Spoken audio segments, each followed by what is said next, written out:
ప్రతి ఉదయం సూర్యోదయం కంటే ముందే లేచి, తన పొలానికి వెళ్లి ఎంతో కష్టపడి పని చేసేవాడు.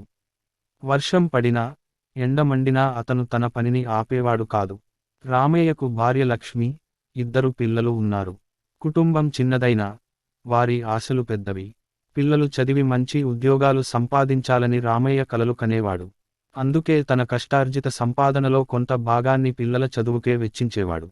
ఒక సంవత్సరం గ్రామంలో తీవ్ర వర్షాభావం వచ్చింది. పొలాల్లో పంటలు ఎండిపోయాయి. రామయ్య ఎంతో కష్టపడి వేసిన విత్తనాలు మొలకెత్తక ముందే నశించిపోయాయి. అప్పులు పెరిగాయి. చాలా మంది రైతులు ఆశలు కోల్పోయి తమ పనిని మానేశారు.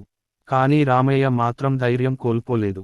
మన కష్టం వృధా కాదు అని తన కుటుంబానికి చెప్పి మళ్లీ ప్రయత్నం చేయాలని నిర్ణయించుకున్నాడు.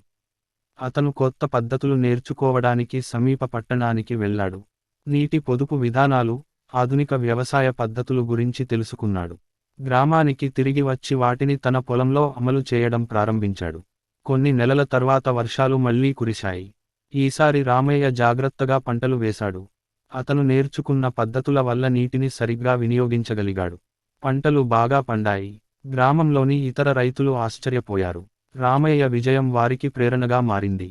ఆ తర్వాత గ్రామంలోని రైతులందరికీ రామయ్య తన అనుభవాలను పంచుకున్నాడు. మనకు కష్టం మాత్రమే కాదు, జ్ఞానం కూడా అవసరం అని చెప్పాడు. అందరూ కలిసి కొత్త పద్ధతులను అనుసరించడం ప్రారంభించారు. కొంతకాలంలో గ్రామం పచ్చగా మారింది. రామయ్య కష్టం, సహనం, పట్టుదల చివరకు ఫలించింది. అతని పిల్లలు కూడా బాగా చదివి మంచి స్థాయికి చేరుకున్నారు. గ్రామంలో రామయ్యను అందరూ గౌరవించసాగారు. ఈ కథ మనకు ఒక గొప్ప పాఠం నేర్పుతుంది. కష్టకాలంలో కూడా మనం ధైర్యం కోల్పోకుండా, కొత్త విషయాలు నేర్చుకుంటూ ముందుకు సాగితే విజయం తప్పకుండా మనదే అవుతుంది. రైతు కేవలం ఆహారం పండించే వ్యక్తి మాత్రమే కాదు, ఆశలు, సహనం, జీవన విలువల ప్రతీక కూడా.